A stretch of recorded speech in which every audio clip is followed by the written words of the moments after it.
Bagian 4 membahas mengenai dinamika dari model Solow. Ingat bahwa analisis dalam model Solow merupakan analisis dinamis dan bukan analisis statis. Analisis dinamis adalah analisis yang membahas pergerakan variabel ekonomi antar waktu. Diasumsikan perekonomian merupakan perekonomian tertutup di mana tidak ada transaksi luar negeri.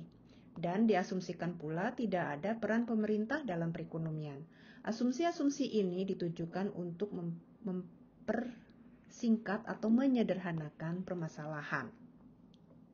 Persamaan 17 merupakan identitas pendapatan nasional untuk perekonomian yang diasumsikan tertutup, di mana output Y merupakan penjumlahan dari konsumsi C dan investasi I pada periode T. Persamaan 18 menulis ulang persamaan 17 sebagai ekspresi investasi yang merupakan selisih antara output Y dan konsumsi C pada tahun T. Dalam perekonomian tertutup diasumsikan bahwa investasi I sama dengan tabungan S, di mana total saving atau total tabungan S besar merupakan perkalian antara saving rate S kecil dengan output Y besar. Dan saving rate S kecil diasumsikan eksogen dan konstan. Dengan demikian, kita bisa menyatakan bahwa investasi I merupakan perkalian antara saving rate S kecil dengan output Y besar, sebagaimana tertera pada persamaan 21. Dalam suatu perekonomian, investasi diperlukan untuk menambah stok modal baru dan menggantikan modal yang terdepresiasi.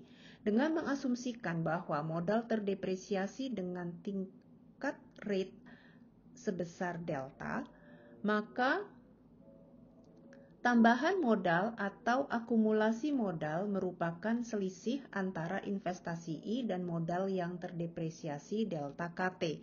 Sementara investasi sendiri merupakan hasil pengurangan antara output Y dan konsumsi C.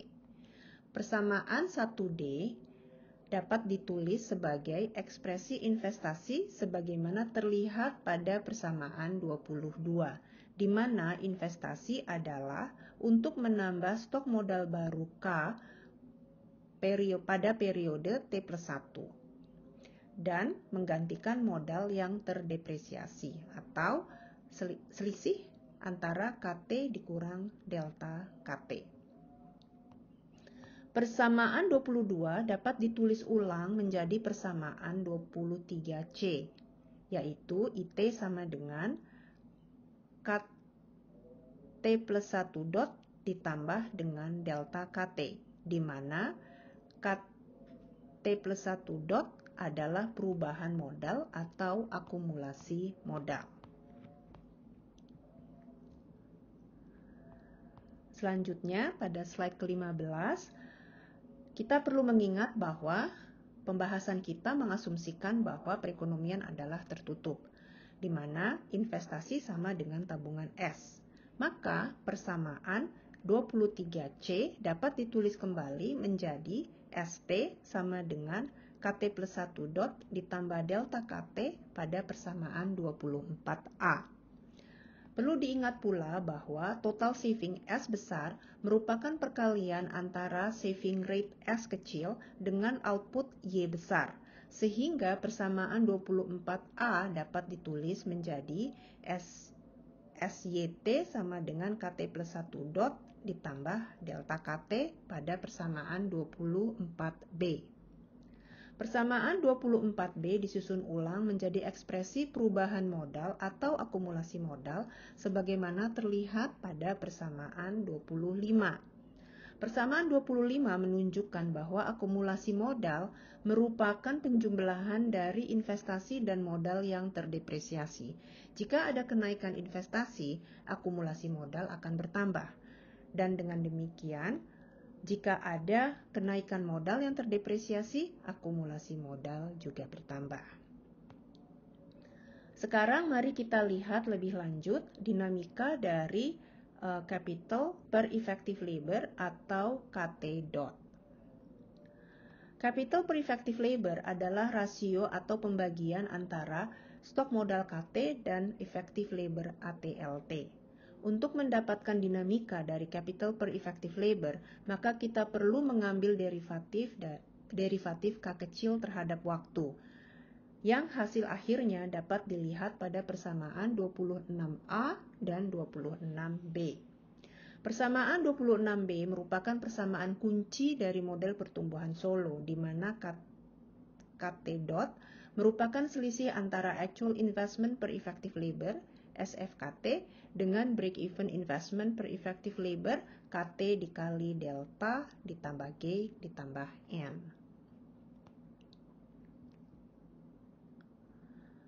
Model pertumbuhan Solow merupakan model neoklasik, di mana pada model ini ditunjukkan bagaimana perekonomian bergerak dari jangka pendek menuju ke keseimbangan jangka panjangnya.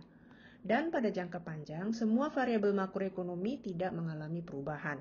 Hal ini mengimplikasikan bahwa perekonomian ada dalam keadaan steady state pada jangka panjang. Kondisi steady state ini ditunjukkan oleh KT dot sama dengan 0, sehingga dalam jangka panjang, the actual investment SFKT sama dengan the break-even investment KT dikali N ditambah G ditambah delta. Figur 2 di kanan menunjukkan grafik keseimbangan jangka panjang dengan capital per effective labor pada sumbu X dan investment per effective labor pada sumbu Y.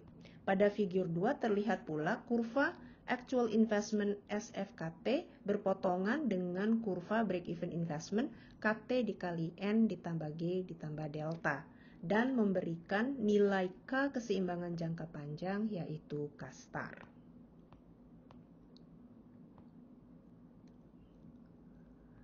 Pada slide 17 ini, figur 2 menunjukkan bagaimana dinamika perekonomian bergerak menuju ke keseimbangan jangka panjangnya atau pergerakan perekonomian dari jangka pendek menuju ke keseimbangan jangka panjangnya yang ditunjukkan oleh panah merah yang bergerak dari kiri K star maupun dari kanan K star menuju K star.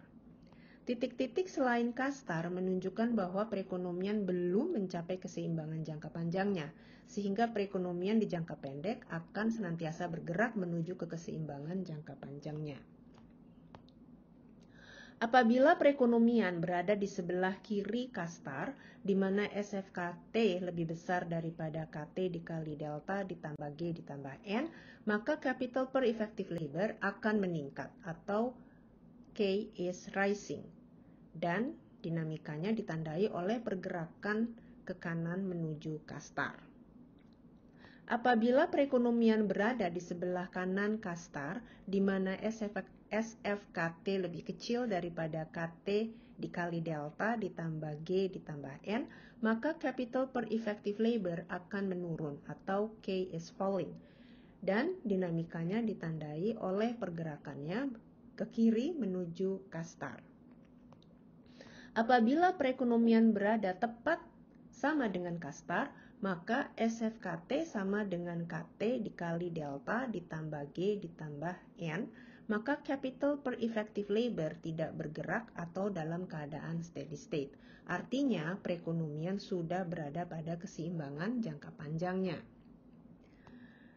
Dari figur 2, kita dapat melihat hubungan antara K dan KT dot. Capital per effective labor K pada sumbu X dan perubahan stok modal per effective labor pada sumbu Y. Terlihat pada figur 3 bahwa apabila perekonomian sampai pada atau berada pada keseimbangan jangka panjangnya K star, maka K dot adalah 0. Artinya, K kecil atau capital per effective labor sudah tidak mengalami perubahan atau dengan kata lain ada dalam kondisi steady state. Namun, bila perekonomian berada di sebelah kiri K star, terlihat bahwa K kecil akan bertambah atau bergerak ke kanan menuju K star. Bila perekonomian berada di sebelah kanan K star, terlihat bahwa K kecil akan berkurang atau bergerak ke kiri menuju K star. Pergerakan ini yang kemudian disebut dengan dinamika K. Pembahasan selanjutnya akan dilanjutkan pada video berikut.